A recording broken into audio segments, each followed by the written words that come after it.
Foco no Afeto de número 249. Tema de hoje: se você não se aceita, quem vai te aceitar? Talvez a mamãe, o papai. Às vezes mamãe e papai passam pra gente em palavras que te aceitam incondicionalmente. Mas você sabe que isso não é verdade, não é nem possível isso. Muitas vezes mamãe e papai, quando na melhor das hipóteses parecem ter aceitação incondicional, não tem a tal da aceitação incondicional. Faz de conta que tem, para não chocar o filho, para não traumatizar o filho, porque não sabem conversar com os filhos. É claro, a nossa educação aqui é muito comprometida, porque nós não temos o menor preparo para nos unirmos amorosamente, que dirá para criar, educar. O despreparo é geral. E a gente não pode culpabilizar ninguém. Ninguém tem culpa disso aí. Existe causa e efeito, ok? Muito bem, como não tem culpa para isso, não tem culpado, a gente passa para frente e continua o raciocínio. Então, mamãe e papai me aceitam incondicionalmente. Quando é pequenininho, tem toda essa parecença. Aí você vai crescendo, sabendo que não é bem assim. Principalmente quando você entra na adolescência ali, você se revolta porque você começa a descobrir a hipocrisia. E aí quando eu era pequeno diziam que era para eu fazer uma coisa, agora eu vejo o meu pai e minha mãe fazendo aquilo que diziam para eu não fazer. Então você entra em contato com a hipocrisia, aí é uma revolta absurda, porque também tem uma ebulição hormonal também absurda, então é uma baita de uma confusão. A gente começa, desde que nasce, o processo de indução à não aceitação de si próprio. É todo um processo, você vai sendo educado a não se aceitar. Você vai sendo orientado, você vai tendo toda uma deseducação, no sentido de mostrar para você mesmo que você não é um ser aceitável, que você não é um ser digno, você não é uma pessoa interessante. Isso muitas vezes de forma direta e na maior parte das vezes de forma bem direta, mas que para você é suficiente. Você entendeu, que as pessoas estão entendendo que você não é um ser aceitável, ok? Você tem que se graduar, você tem que fazer um tipo para essas pessoas, você tem que fazer uma cara, fazer um jeito. A gente já falou disso em diversos outros vídeos, não é? Inclusive sobre aceitação já falamos num outro vídeo, mas eu vou falar aqui de novo hoje, focando outras coisas, ok? É um vídeo complementar, na verdade. Então você vai crescendo e vai sendo orientado no sentido de ver, de perceber, de achar equivocadamente que você não é um ser aceitável. E aí você passa toda a sua vida achando que você é um lixo, que você não é passível de ser amado, que vai ser muito difícil você encontrar um amor na sua vida, que vai ser muito difícil você encontrar uma profissão próspera onde você possa exercer o seu talento. Você vai achar que você tem mesmo que fazer um trabalho muito chato, burocrático, impessoal, e que você não se sente no trabalho, você não se identifica, você não vê um resultado direto da sua energia no trabalho. Você faz aquilo lá pensando, olha, uma máquina poderia fazer perfeitamente o que eu estou fazendo aqui. No entanto, eu estou aqui fazendo esse treco aqui, eu me sinto meio máquina. Ou seja, tem tudo a ver com o que eu fui aprendendo ao longo da vida, que eu sou descartável, que eu sou substituível, que eu sou praticamente inútil. Eu sou aquilo que tanto faz como tanto fez para o mundo. Para o mundo, eu tanto faz como tanto fez. Para o mundo, eu sou um problema meu. Eu não sou um problema para o mundo. Para o mundo eu sou um problema meu. É isso que eu aprendo, é isso que a gente aprende, né? Na verdade é um desaprendizado, reforçando aqui, não é? Então eu quero fazer, para variar, umas perguntinhas aqui para nós, né? Você já se surpreendeu não tendo tolerância consigo próprio? Ou seja, a gente tolera o que? Aquilo que não é muito conveniente. Tolerar é por aí, não é? Eu tolero uma coisa que não é muito agradável em mim, que não é muito aceitável por mim e eventualmente para os outros também, em mim. Então você já se surpreendeu não tendo tolerância para com você mesmo? Eu não estou dizendo daquela pessoa que resolveu brigar com o mundo, ok? Quando a gente chega ali na adolescência, a gente ou intimida ou a gente arroga, ou a gente vai brigar com o mundo. Isso vai ser decidido pelo número de porradas que a gente dá ou que a gente leva. Se levou mais porrada do que deu, a tendência é intimidar. Se mais deu porrada do que recebeu, em geral a pessoa se torna o arrogante não saudável. Porque arrogar-se de si próprio isso é totalmente saudável. O arrogante, pela pecha, pela semântica social, aquele que vai brigando com todo mundo, vai se impondo e tal. Então eu não estou falando desse cara aqui, ok? Porque isso aí também tem menos noção ainda de si próprio. Eu estou falando o seguinte: você já se surpreendeu não tendo tolerância consigo próprio? Porque o arrogante doentio, ele também não se aceita. Só que ele não intimida, ele não se aceita e esfrega na cara dos outros. Ele força os outros a aceitarem aquilo que ele entende como é, aquilo que ele entende como sendo uma sombra dele. Uma característica estúpida, violenta ou indesejável. Ele força, ele induz as pessoas a aceitarem o arrogante do jeito que ele é. Isso é fuga também, isso não tem nada de saúde não. Muita gente confunde autoestima com arrogância. Ah, aquela pessoa tem uma autoestima, é um cara que chega detonando, um cara de mal-humorado, xinga todo mundo e tal. Nossa, o cara ele se tem certeza. É uma autoestima absurda, autoestima nada. O cara tem certeza que é um lixo, é a mesma coisa do que o cara que se intimida diante das situações. É a mesma coisa. Só que este resolveu brigar com o mundo. Tanto o tímido que implode quanto o arrogante que explode, tanto um quanto o outro está de uma forma ou de outra brigando com o mundo. Um brigando por dentro com raiva, ele emite raiva, mas ele faz cara de bonzinho ou de nerd, calado, meio esquisitão. E o arrogante emite raiva, emitindo raiva no comportamento, na explosão, e também emitindo raiva na vibe, na energia, na vibração. Então não existe esse negócio de arrogância e autoestima, são coisas completamente diferentes. Quando eu arrogo-me de mim mesmo, aí beleza, então eu me aproprio de mim mesmo. Então outra coisa, eu sou o dono de mim. Isto é só saúde, ok? Agora, quando eu pego características minhas e imponho, eu vou entuchar a goela abaixo dos outros de uma forma truculenta ou até de uma forma indireta, manipuladora, de uma forma controladora, também é essa arrogância não saudável. Então essa pergunta é uma pergunta mais profunda do que a gente pode imaginar. Você tem uma noção do quanto você não tolera a você mesmo? Você tem ideia do quanto você é intolerante com você mesmo? Dá uma pensadinha aí. É claro que todo mundo em algum momento não se tolera, claro. Agora, se no geral você é intolerante com você, você erra, ou você tem aquilo que se chama de defeito, mas que é uma característica, você tem um defeito que você não tolera e você esconde, coisas naturais em você que você não aceita, tipo características do corpo, o seu nível cultural, você não pôde estudar ou não estudou e você não tem um esclarecimento, uma instrução, ou você tem esclarecimento, tem instrução, mas não conseguiu transformar isso em cultura, ou seja, não instalou este conhecimento na vida, no exercício da sua vida, né? Então você não tem cultura. Então você tolera essas coisas ou você é intolerante com você mesmo? Pensa bem sobre isso.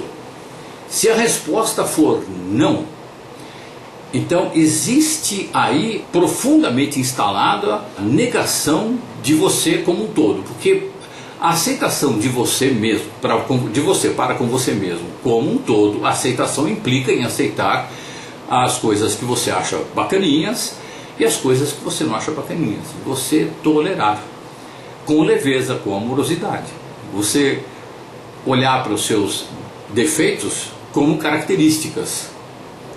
Características que você eventualmente não considera ainda suficientemente aprimoradas, mas que você nota que elas estão em aprimoramento e tem tolerância com isso.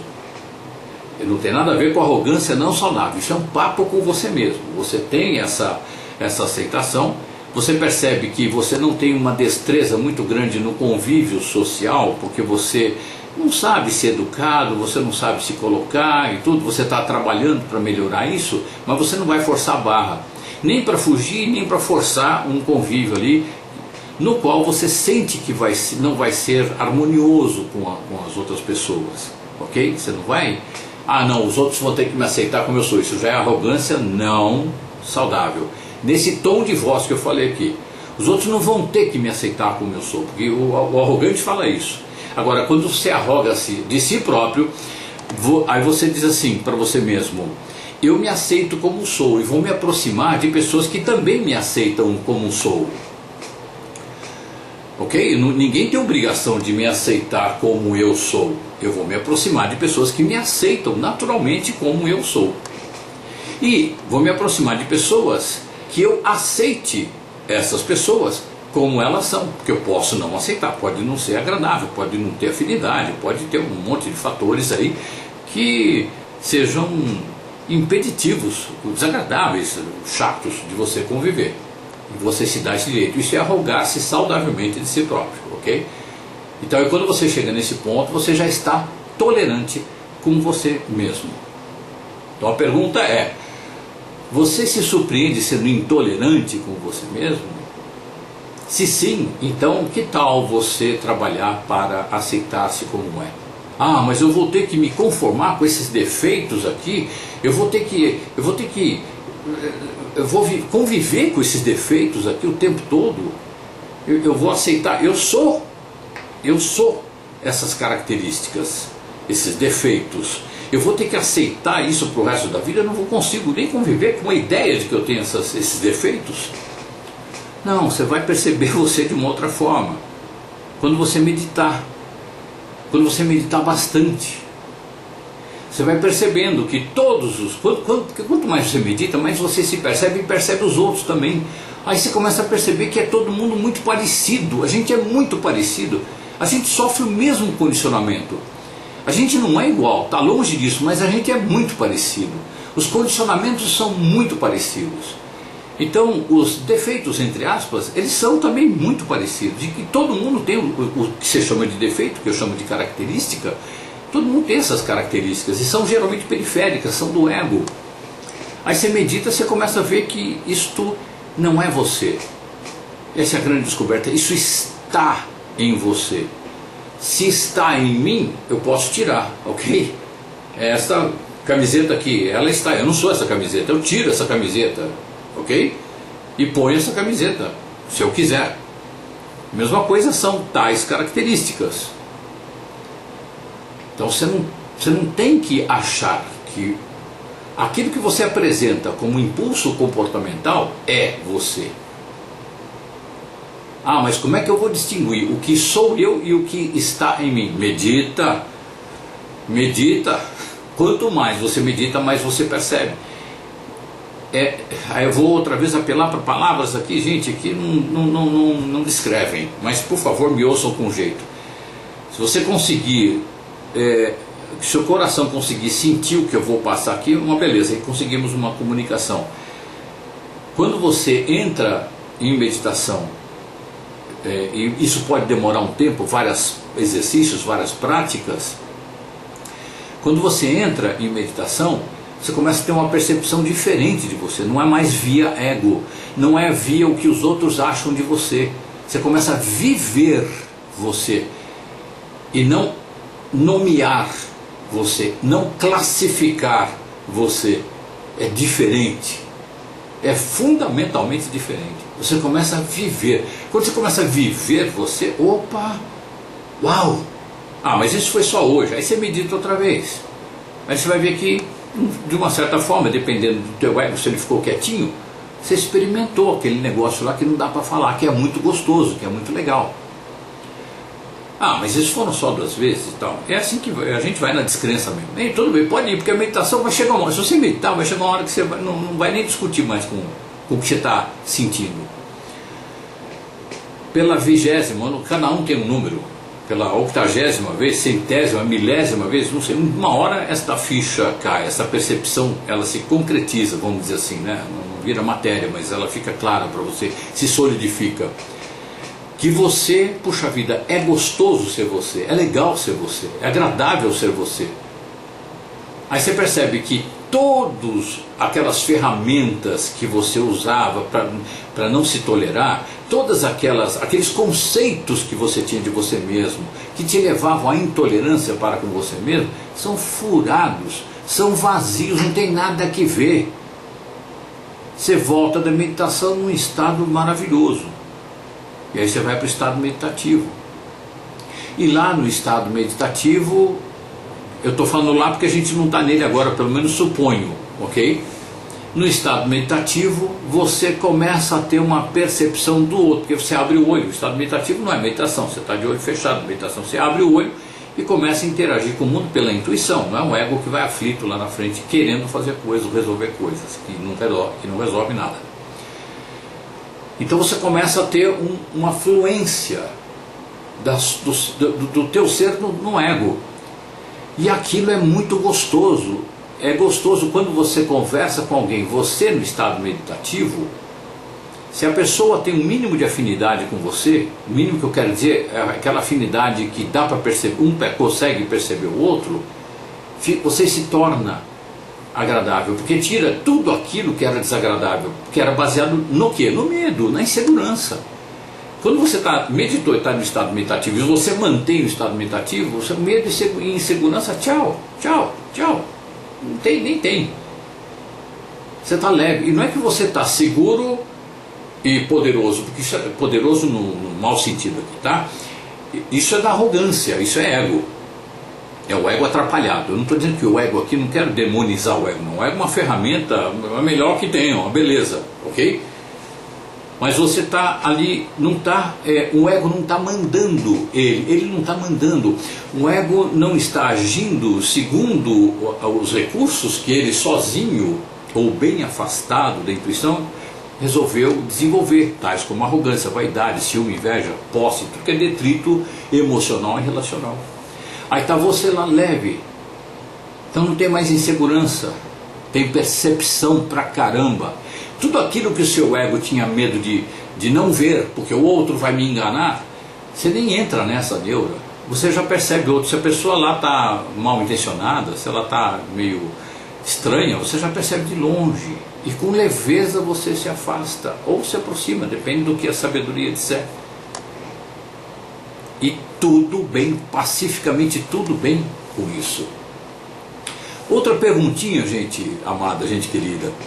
Você vive constantemente ameaçado por uma insuportável insegurança. Todo dia você amanhece com aquela insegurança, você passa o dia com aquela insegurança e você dorme com aquela insegurança. Você só esquece quando você se anestesia. Aí você pega um seriado lá para assistir, aí você entra no seriado e você esquece da sua insegurança. Aí você toma um álcool qualquer aí na vida e você se anestesia, né? Aí você fuma um baseado, você se anestesia, aí você, sei lá, usa qualquer outro tipo de droga que te deixa anestesiado, aí você, naquele momento de anestesia, que é o contrário de consciência, você então sente que, poxa vida, tá tudo bem comigo. Aí passou a anestesia, passou o efeito da anestesia, aí você de novo cai naquela profunda, insuportável ameaça de uma insuportável insegurança, daquela que te acompanha todos os dias. Você não sabe nem de onde vem aquilo lá. Você diz para você mesmo: eu sou inseguro, eu sou uma pessoa insegura, eu estou fechado com a ideia de que eu sou inseguro, tão inseguro que eu não consigo conviver comigo mesmo mais do que 10 minutos. Eu tenho que dar uma paulada na cabeça, eu tenho que me anestesiar, eu tenho que criar uma fantasia. E quanto maior a insegurança, e você vai criar uma fantasia para imaginar que você é aquilo, isso deixa de ser aquela neurose saudável. Já falei aqui, né? É bom a gente imaginar uma coisa gostosinha e tal, legal, imaginar que eu estou fazendo alguma coisa de muito especial para mim mesmo, para os outros, para arredondar um pouco a existência, para a existência não ficar tão maçante. Se eu faço um trabalho maçante, eu tenho que imaginar que aquele trabalho vai fazer bem para alguém, porque aí isso é uma fantasia, pode até ser que não vá fazer. Talvez esteja trabalhando numa coisa que eu sei que vai envenenar muita gente, mas eu fantasio ali para pelo menos ficar bem comigo mesmo, um pouquinho bem comigo mesmo. É mentira, mas eu fico fantasiando. Agora, essa fantasia que eu tô citando aqui, daquela pessoa que é ameaçada por uma insuportável insegurança, é aquela fantasia que já virou delírio. A pessoa começa a viver uma realidade à parte, porque não aguenta tamanha ameaça advinda de uma insuportável insegurança. Eu fico inseguro quando estou me sentindo ameaçado por alguma coisa, ok? Então, se essa coisa é visível, é palpável, eu estou vendo que a lâmpada vai cair na minha cabeça, então eu pulo, ok? Agora, se eu sinto que tem uma ameaça, que eu não sei de onde vem, vira uma fobia, e pânico, e vai, aí eu tenho que me anestesiar. Então, quer dizer, eu não estou recomendando que você se anestesie, não é isso. Eu estou dizendo que, no geral, as pessoas fazem equivocadamente esse treco. Eu chego à conclusão equivocada de que eu tenho que me anestesiar. E aí eu vou lá pro álcool, eu vou pro fumo, eu vou pra droga, eu vou pra droga do entretenimento também, que é todo feito para isso, né? O entretenimento é todo feito para você esquecer que você é um ser inútil e escravo, ok? É para você continuar um cordeirinho, tá? Então, e quando a gente vai para o entretenimento, a gente fantasia um pouquinho, depois volta com pesar para a vida da gente. Poxa vida, até digamos que você esteja fazendo uma coisa que você ame fazer, mas que essa insegurança continue ali, continue te assediando o dia inteiro. É porque você não está em contato com você, você não está meditando o suficiente, você não está... Gente, por favor, me entendam, eu sou muito enfático quando eu falo disso, porque é a bendita da meditação que faz com que você se perceba, com que cai a ficha, com que você perceba que você não está ameaçado por nada, essa insegurança, essa ameaça, isso não existe, isso é coisa que foi colocada na tua cabeça, não é você, está em você, do jeito que entrou, sai. Como? Meditando.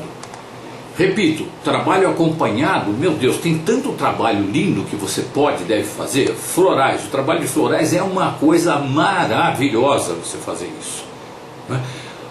Consultoria de vida, que por exemplo a Gisela Valim faz brilhantemente, intuída pelos mentores, vai ver o teu mapa astral e vai intuir ali o que você precisa fazer. É uma orientação fantástica. Você procurar uma ajuda espiritual, que não ser a melhor ajuda espiritual é aquela que você faz com você mesmo, que é a meditação. Mas você pode aprender a fazer um reiki, deve fazer. Você pode procurar um curso de meditação, você está em grupo ali, aprende a fazer meditação. Você pode aprender a fazer Theta Healing, tantas outras práticas que mexem com energia, que vão fazendo você perceber você mesmo, vão ajudando. Você vai convivendo com gente que está buscando a si próprio. E de tanto que você insiste na bendita da meditação, uma hora, e não demora muito, sei lá, quantos anos você tem? 25, 30, 40 anos? Não vai demorar 5, se você meditar com frequência. Esse número é um número absolutamente vago, ok?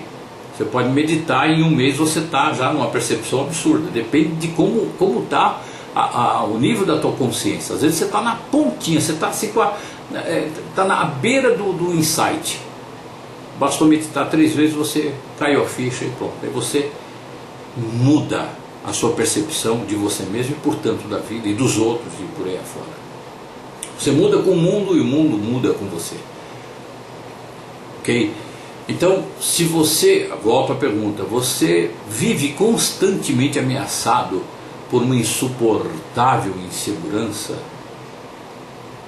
isso acontece com você, você é assediado por essa insegurança dia e noite, vai meditar,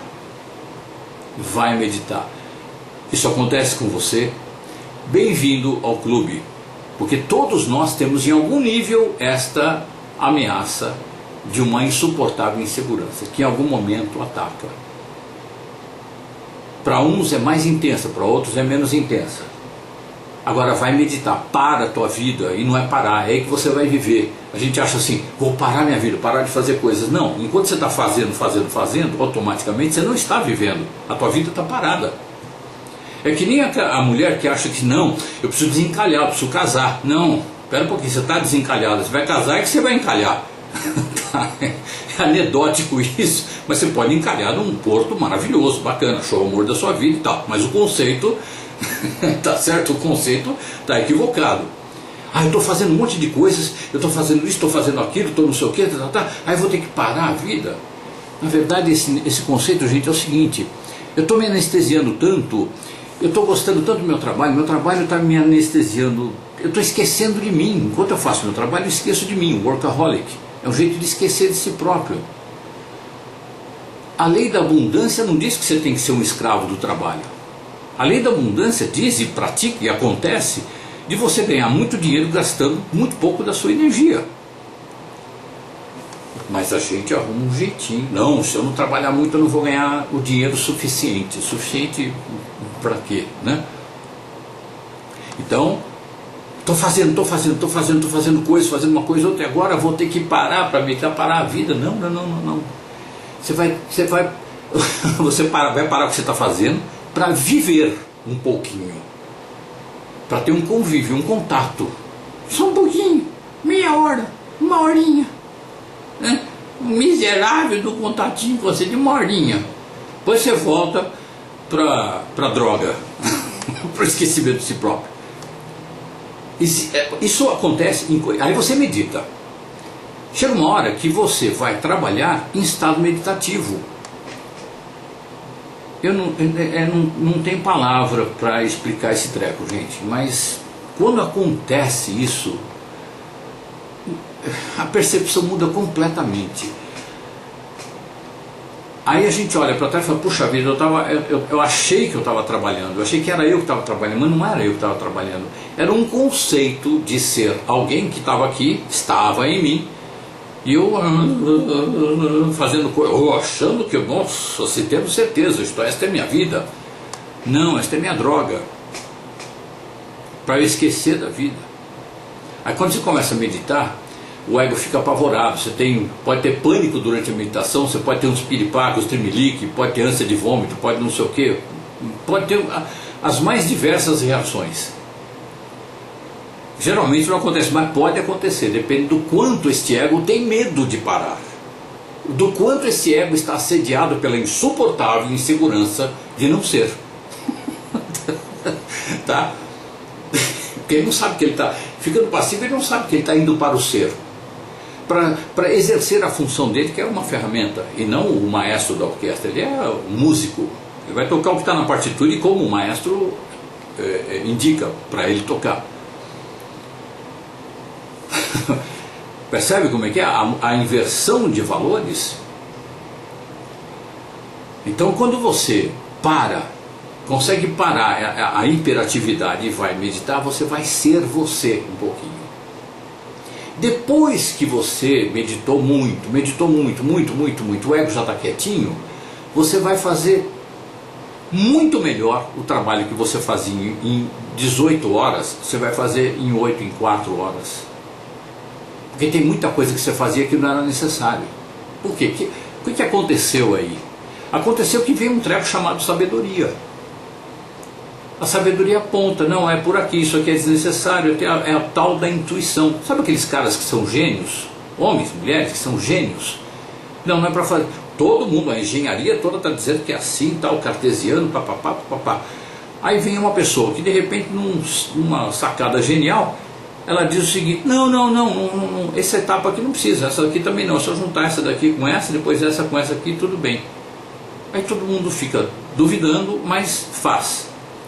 E depois fala: meu Deus, como é que ele percebeu isso aí? Ninguém percebeu esse treco.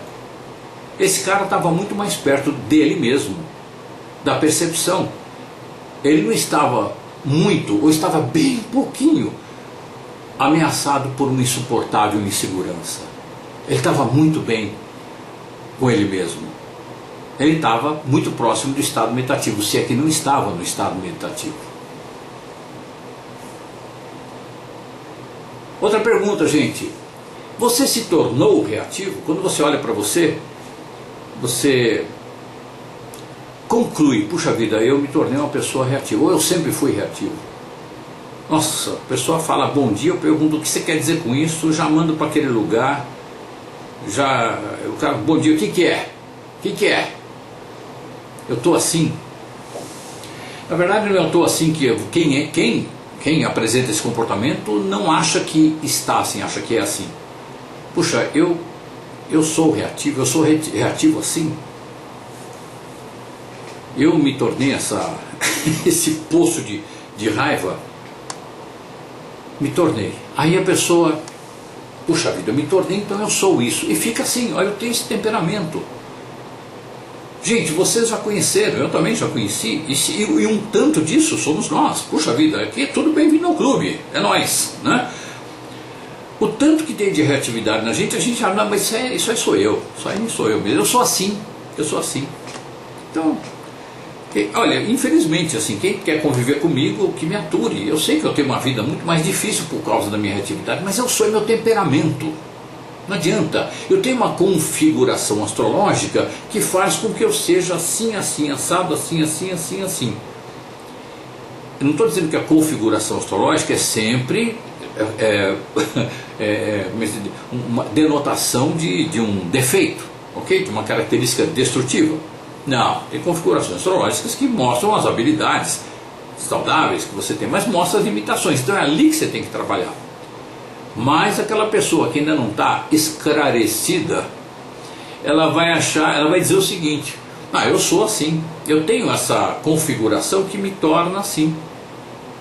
Ah, tá, isto é frisado, isto é congelado, isto é pétreo, isso será assim para sempre, para todo sempre? Aí cabe a pergunta: escuta, vamos conversar. Então o que você está fazendo aqui no planeta aqui? O que você está fazendo aqui? Você vem aqui, você não vem de férias, que a gente não vem de férias aqui, né? Você vem aqui, né, tem limitação, é para a gente trabalhar, não é isso aí? Ou você está com preguiça de trabalhar essa limitação, beleza, isso aí nós entendemos. Mas sem dizer que é uma limitação que tem lá no mapa, e quer dizer, eu sou assim. É assim? Caramba que é assim. É uma limitação que a gente escolheu para trabalhar aqui, nessa encarnação, nessa encadernação.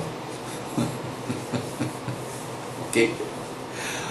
Então você se tornou reativo porque você não sabe responder, porque você não consegue perceber. Você está lá naquela drogado pelo trabalho, né? Faz isso, faz aquilo, faz isso aqui, faz não sei o que, cheio de problemas, só vê problema, limitação e tal, e não consegue, não para. Você não para meditar, para intuir.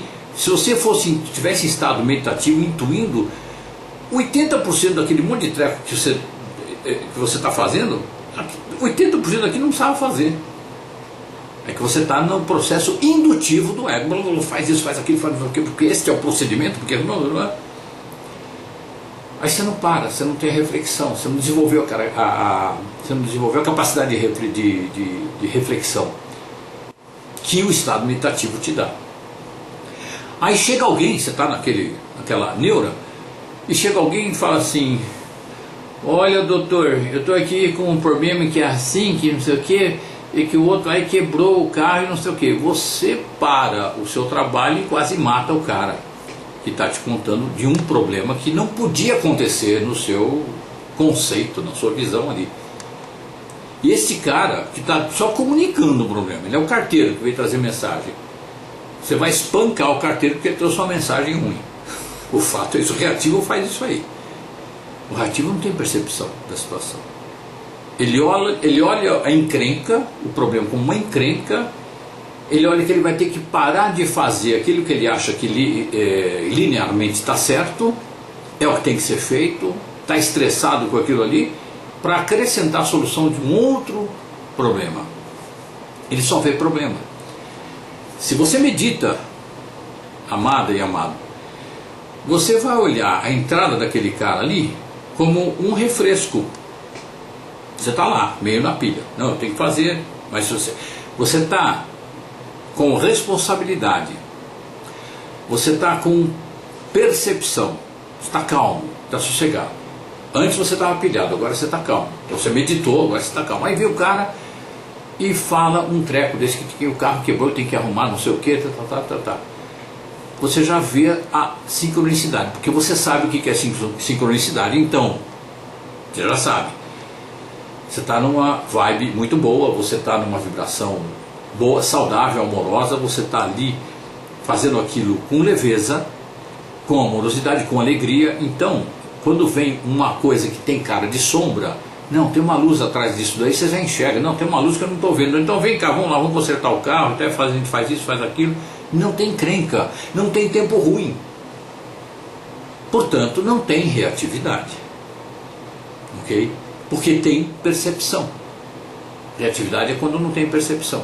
Então a pergunta é, se você se tornou reativo, eu já estou aqui sugerindo para você uma saída, um caminho, uma solução, uma proposta de solução para esse treco. Medita. Medita. Outra perguntinha é, você se tornou sarcástico? Você faz aquela ironia para estragar o outro, para destruir o outro, você envenena um comentário, aparece lá um funcionário no mesmo departamento que você trabalha, e na sua opinião ele está vestido de forma cafona, e você diz assim, poxa vida, mas você está numa elegância de fazer gosto às pessoas mais ilustres que existem da moda. Aí você cita alguém que tem, tipo um humorista que se veste de uma forma cafona. Por exemplo, você tem o cara que fez o seu terno aí, é o mesmo cara que fez o terno do, aí você cita o humorista lá, sorrindo, destruindo a pessoa. O sarcasmo é isso aí, é uma ironia que você usa para destruir. Então você se tornou sarcástico, você sente que você em algum momento se tornou sarcástico, está pronto para destruir o outro. Quando a gente quer destruir o outro é porque a gente se sente muito abaixo dele. Entra aquela pessoa, puxa vida, a oportunidade que eu tenho para descer porrada nesse cara aí, porque eu me sinto tão lixo que eu preciso, o primeiro que aparecer com um jeitinho ou cafona ou inapropriado, ou falar uma palavra errada, a classe está cheia de alunos, aí você já entra com sarcasmo, nossa, como você fala bem, não, puxa vida, foi você que ajudou a escrever o dicionário do Aurélio, você que é o professor daquele professor de português famoso, porque você precisa destruir os outros, porque você está destruído. Então quando você usa do sarcasmo, que é uma destruição através da ironia, saiba que você já está destruído, você está um lixo, você está estragado, por falta de percepção de si próprio. Aí você vai meditar. Agora, para uma pessoa que percebeu que se tornou sarcástica, é um estado bem mais grave do que o reativo. Porque o sarcástico, ele está destruindo todo mundo, ele quer acabar, ele está na destrutividade. O reativo não, ele explode, é uma explosão, ele pode até na explosão destruir, mas é passional. Agora o sarcasmo não, é um jeito requintado, a sua inteligência está à disposição, você usa com serenidade a sua inteligência, mas com o intuito de destruir. É muito parecido com aquele exemplo que eu dei no começo, da pessoa que usa a meditação para virar um bom atirador de elite. Ou seja, a pessoa medita, fica mais centrada e tudo, mas não está pensando em desenvolver a sabedoria nem nada, é só mesmo a disciplina do ego. Ela não vai para aquilo que a gente chama de espiritualidade. Então o sarcasmo é isso, você está lá, você consegue ver com frieza e consegue destruir a pessoa. Então você já está ali num ponto grave. É preciso que você perceba que tem alguma coisa errada com você. Prefiro não saudável do que errada. Tem alguma coisa que está não saudável em você. É preciso que você perceba isso. Se você não perceber isso, vai continuar no sarcasmo pro resto da vida. Vai ficar usando sarcasmo em cima de sarcasmo, ironia, para destruir o outro. A ironia, no caso, o sarcasmo é a ironia que destrói. Está me ouvindo aqui, né? Está me vendo aqui falando isso. A ficha caiu? Começa a meditar. Pelo amor de você. Para você sentir que você não é o lixo que você tem certeza que é. Começa a entrar dentro de você, começa a descobrir uma coisa que você não sabe o que é, mas que é muito boa. Ah, você está falando que é muito boa, você quer que eu acredite? Não, não precisa acreditar em mim não. Aliás, não acredite em mim, pratique, experimenta. Eu estou sugerindo. Milhões e milhões de pessoas praticam a meditação no mundo e falam, sugerem para os outros praticarem. E aqueles que praticam estão num nível de percepção que é o suficiente para a pessoa sentir que deve praticar a meditação. Então essa pessoa parte para a meditação e vai praticar a meditação. E aí se surpreende, porque por mais que a gente fale, a gente vai, é muito legal, é bacana, é isso, é aquilo, conta histórias e fala isso, fala aquilo, você fica achando que meditação é um tanto assim. Quando você pratica, aí é um tanto que é indizível. Pratica com o tempo, ao longo do tempo. Não é praticar 2 ou 3 meditaçõezinhas, não, é um sistemático. É uma coisa que você vai fazer com uma certa disciplina, com uma certa constância. Olha, medita do mesmo jeito que você toma banho. Quanto tempo você fica no chuveiro todo dia? Sei lá, 5, 10 minutos? Se você meditar 10 minutos por dia, nossa, não é um bacanão. Mas meu Deus do céu, já todo dia, como você toma banho todo dia? Opa, toma 2 banhos por dia? Então, 20 minutos de meditação, meu Deus, é uma maravilha. Porque é a higiene mais importante que é a higiene emocional. Ok? E é aquela que vai te tornar uma pessoa que se conhece e vivencia a si próprio de uma forma absolutamente saudável. Você se tornou gozador, dá apelido para um, dá apelido para outro, fica contando piada relativa a uma característica de algumas pessoas presentes, fazendo chacota com as pessoas, denegrindo, não é? É muito o caminho do sarcástico. Só que o sarcástico ele é requintado, o gozador já é escrachado mesmo. É um gozando da cara do outro, um tirando sarro da cara do outro, um acabando com o outro o tempo todo. Gente, é uma perca de tempo, convenhamos. Ah, não é para descontrair. Ah, o pessoal leva numa boa. Ok, descontrai, mas qual é o produto disso, o subproduto disso aí? O que acontece? A gente dá umas risadas de você, né? É o prazer em destruir o outro, porque eu estou destruidíssimo, então eu preciso destruir alguém. Então um fica servindo de aquele saco de boxe do outro. Tá, eu dou porrada, tomo porrada também, a gente sai daqui uma bela terapia. Mas ninguém saiu melhor do que estava, só saiu menos estressado, mas melhor existencialmente não. Ok? Ah, mas isso é um rigor muito grande, isso é uma frescura. Depende do nível de consciência. Se está bom, continua. Se está bom, continua. Mas eu estou alertando aqui para o fato de que isso é absolutamente não saudável. É doentio. Porque você está ali o tempo todo na guerra. Estado de praga biológica. Você está na guerra, na autodestrutividade, na destrutividade do semelhante, do meio ambiente e por aí afora, né? Aí no caso do semelhante.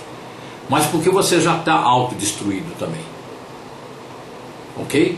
Então em vez de fazer gozação, faz o quê? Não precisa fazer gozação, conversa, bate papo, ou ficar quieto, não fala nada. Ah, mas com o que eu vou me divertir? Medita bastante, aí a tua intuição vai dizer com o que você vai dar risada, com o que você vai se divertir.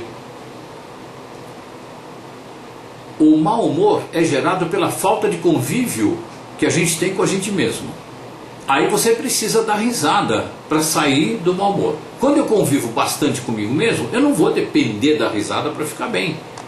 Tá claro isso? Então eu não vou precisar fazer gozação, não vou, porque eu estou bem, está tudo bem comigo. Medito, estou bem comigo, me conheço, puxa vida, está ótimo, está gostoso. Dar risada de coisas risíveis? Sim, você ri de coisas risíveis, saudavelmente risíveis, ou seja, ninguém está se ferrando ali. Ok? Alguém se faz risível, este é o humorista verdadeiro, não é aquele que usa o outro como escada, não é o gozador, né? Porque o humorista que usa o outro como alvo de gozação, isso para mim não é um humorista, isso é um gozador. Tem gozadores muito bons mesmo, e a gente dá risada quando a gente está na vibe da destrutividade. É quando eu me acho um lixo, acho interessante provar que o outro é um lixo. Nesse momento eu esqueço um tanto que eu sou um lixo. Eu sou um lixo, isso é uma percepção equivocada. É justamente porque eu acho que eu sou um lixo que eu entro para a gozação. Agora, se eu perceber, quando eu perceber que eu estou um lixo, então eu vou meditar, ok? Não preciso gozar da cara de ninguém, vou dar risada de coisa. Eu me faço risível, as pessoas se fazem risíveis e eu dou risada. Nós damos risada. Mas não vou depender da gozação, percebe, gente? Você se tornou possessivo? Outra perguntinha. Você é uma pessoa que está ligada na posse, você convive com as pessoas e quando elas vão embora você fica muito desestruturado porque a pessoa ousou se distanciar de você? Ok? Às vezes isso pode acontecer por causa de dinheiro, como muita religião faz, muita seita faz, né? Regidas por psicopatas, e com amigos também. E é mais isso que me refiro. Você tem um amigo que ele gosta muito de você, vocês se frequentam, conversam e tal, e tem um cara que você não gosta muito. Daqui a um tempo você descobre que esse seu amigo, sabendo que você não gosta muito daquele cara, ele ficou amigo do cara que você não gosta muito. Mas como assim? Isso é uma traição? Meu Deus, eu não gosto daquele cara, aquele cara é um absurdo. Esse meu amigão aqui, ele não percebeu? Ele não percebeu que aquele cara me prejudicou? Doença, dodói, tá dodóizinho, precisa meditar. Possessivo, eu já estou, nesse caso, eu já estou querendo reger a relação de uma outra pessoa em relação a outra pessoa, não é aqui. Nem aqui eu a bem da saúde, devo querer reger a relação. Ela flui. Mas aí eu estou querendo reger a relação de um amigo meu em relação a um cara de quem eu não gosto. Que isso? Que isso? Meu Deus. É meu amigo e nós temos aquele dia para a gente conversar, ou a gente pratica, a gente vai, sei lá, praticar um esporte qualquer, mas é um belo dia esse meu amigo com que eu pratico o tal do esporte, ele vai praticar outro esporte com um cara lá, um conhecido dele. Aí, mas como que você vai fazer isso? Você vai me deixar aqui na mão? Meu Deus, meu Deus, meu Deus. Então você se surpreende dessa forma, com esse grau de ação não saudável. Você percebe que você se tornou possessivo, você tem isso forte dentro de você. Então começa a desenvolver o contrário. Se você acha que isso te incomoda, se você acha que isso é um problema, se você acha que isso é uma doença, você tem todo o direito de não achar que isso é uma doença. Mas se você perceber o que é, que você vem sendo corroído por isso, essa é uma questão que te assedia, é uma questão que te destrói e você não sabe como sair dela, medita. Vai procurar o acompanhamento que você quiser, pessoas com quem você possa entrar num estado terapêutico, sendo terapeuta ou não, para ajudar. Agora, vai meditar, vai praticar meditação, entra num curso de meditação, aprende a meditar. Meditação como silêncio, ok? Meditação é silêncio. Vai meditar. Com o tempo você vai percebendo que você estava possessivo porque você não tinha a você mesmo, você não era seu. Então você precisava ter pessoas para garantir que você tinha alguém. Já que eu não me tenho, já que não faço o que gosto, o que quero, como gosto, me sinto abandonado, me sinto um lixo, tenho certeza que sou um lixo, mais do que me sinto, tenho certeza que sou um lixo, então aí eu quero me apossar de pessoas, eu quero dominar pessoas, eu quero ter pessoas. Isso é o pensamento bélico, é como se você fosse um general e estivesse arrebanhando soldados a favor da promoção da sua pessoa. Se esta pessoa é minha amiga, aquele também é meu amigo, e não é, às vezes nem é tão amigo assim, então aí, olha o meu prestígio. Então se esses amigos forem embora, cadê meu prestígio? Cadê minha autoestima? Cadê minha percepção de mim mesmo? Eu não meditei, então vai meditar. Você se percebe ciumento, é a mesma coisa, é o mesmo assunto, é só que eu quero falar do ciúme na relação homem-mulher ou afetivo-sexual entre quaisquer pessoas de quaisquer gêneros, ok? Você se percebe ciumento, é a mesma história. Você está lá com uma pessoa e você descobre que essa pessoa tem conversado com uma outra pessoa por quem ela talvez possa ter um interesse. Aí você se sente em perda, ameaçado. Porque você está ameaçado porque você não confia em você. Geralmente tem um vídeo sobre isso aqui no meu canal, ciúme e libido. Na grande, esmagadora maioria das vezes, o ciúme que acontece num casal, num par afetivo, sexual, quando um dos dois está sentindo que a libido desta pessoa, do ciumento, ele está sentindo que não dá conta da parceira ou do parceiro, porque está devendo. Então, então ele se sente ameaçado. Ameaçado pela, digamos, entre aspas, ineficiência sexual dele com a parceira, com o parceiro, seja quem for.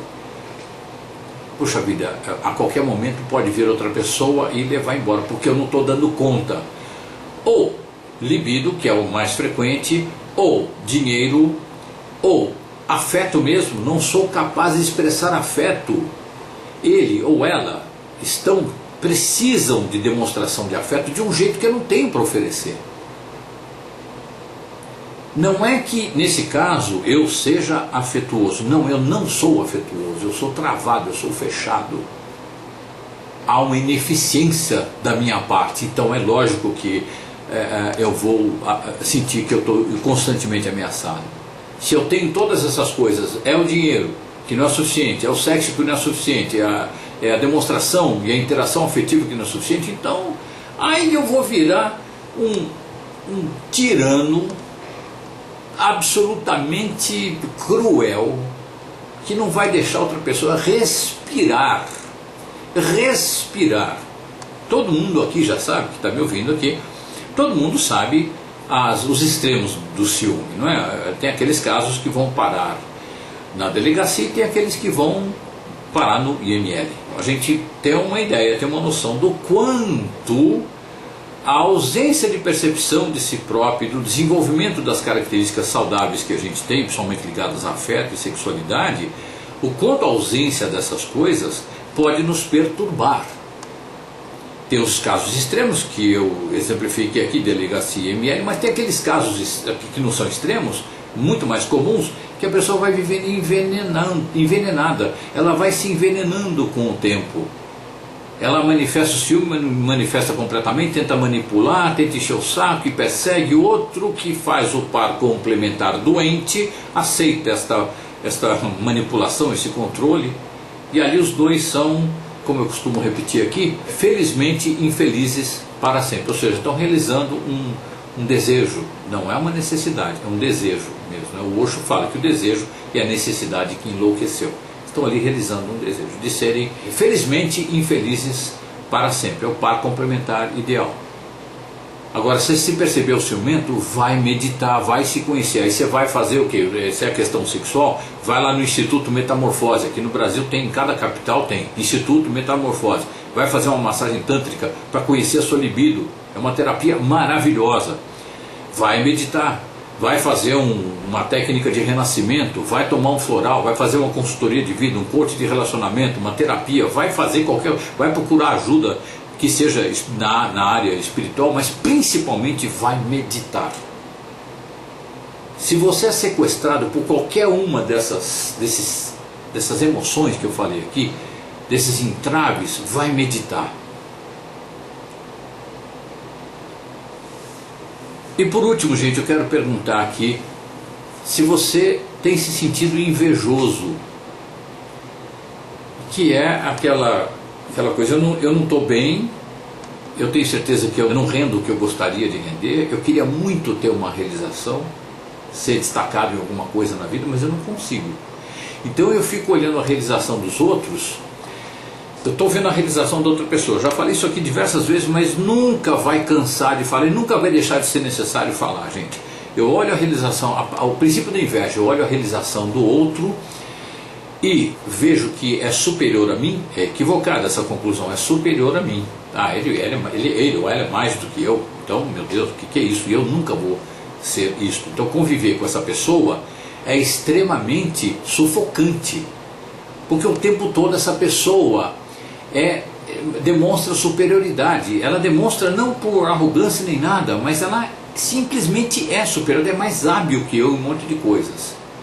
E eu morro de ódio, equivocadamente. Então eu quero dar um cabongue na cabeça da pessoa, para essa pessoa descer. Então eu tenho que desqualificar essa pessoa, descer ao meu nível, ao nível de nada, ao nível de detrito existencial. Princípio da inveja. Um alerta aqui: se você convive com alguém que tem muitas habilidades, mas é uma pessoa que exerce arrogância, mesmo que de forma velada, e você tem bode, então não é inveja.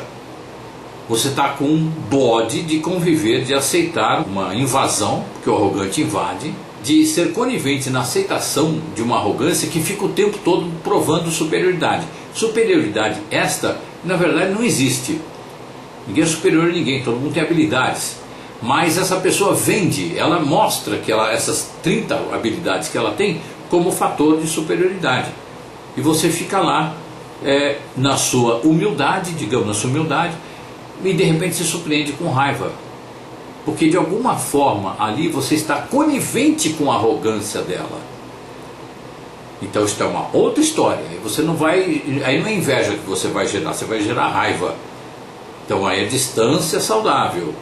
Distância saudável, que é aquela na qual e da qual você consegue mandar energia de amor para a pessoa, ok? Isso é um parênteses importante, para não confundir, né? Aquela pessoa que tem mais habilidades que você, e habilidades essas que você gostaria de ter, e não tem, e aí você quer reduzir a pessoa a nada que você se sente.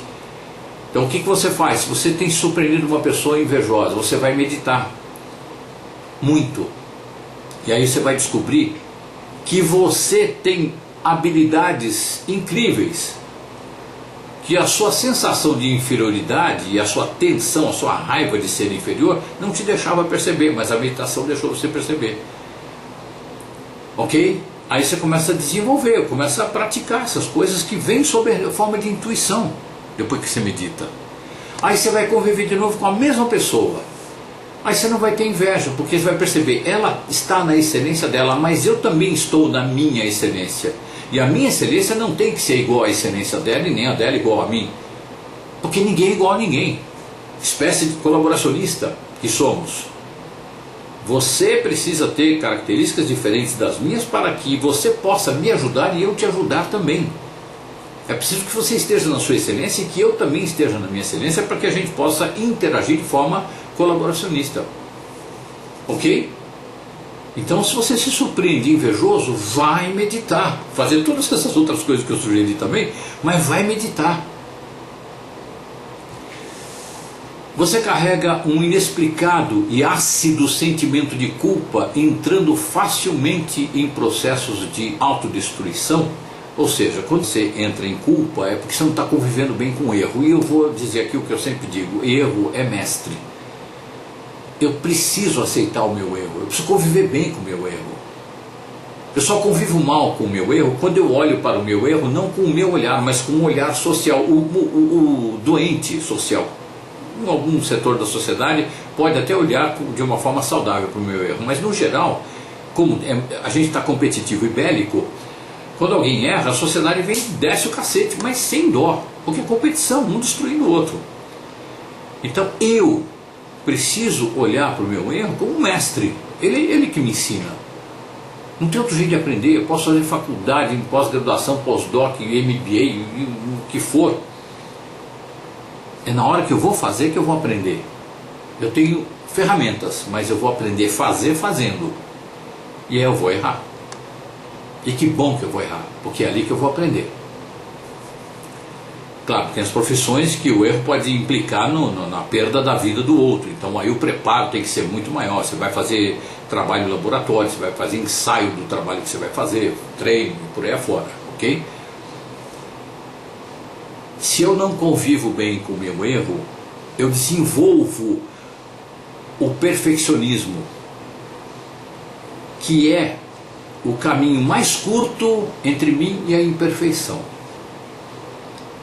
Jogar o perfeccionismo no lixo, aceitar o erro como meu mestre, aí eu paro de ser um chato, um pentelho para mim mesmo, aquele cara que enche mortalmente o saco de si próprio e, consequentemente, enche mortalmente o saco dos outros, perseguindo as pessoas, exigindo perfeição, não convivendo bem com os erros. Porque é o não saudável convívio com o erro que vai gerar culpa. Porque nessa visão sombria, eu erro, então se eu errei, eu sou passível de punição, eu estou errado, então, poxa, mereço paulada. Porque eu errei, eu não posso errar, eu devo errar. Contrário disso. Contrário.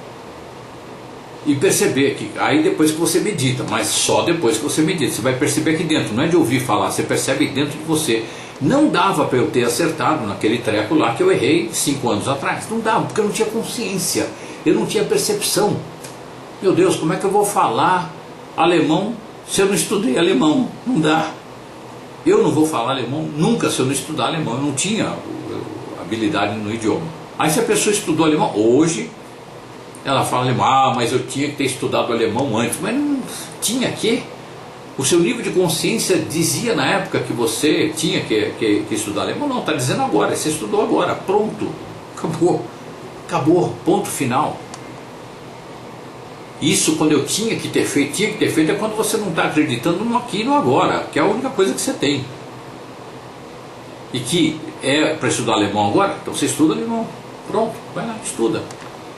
Sem olhar para o passado como uma sombra. O passado da gente, se a gente olha para o passado, é a maior fábrica de erros, com a indústria de erros. Onde está a indústria de erros de uma pessoa? Está no passado dela. E no presente a gente está errando, mas a gente não sabe que está errando. Por quê? Por que não sabe? Porque o nível de consciência ainda não está lá.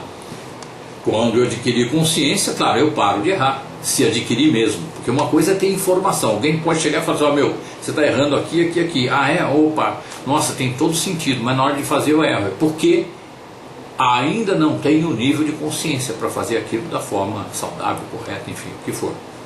Que não seja um erro. Se você carrega esse inexplicado e ácido sentimento de culpa, entrando facilmente em processo de autodestruição, é porque você não convive bem com o erro. Meditação. Meditação é que vai trazer a percepção para você.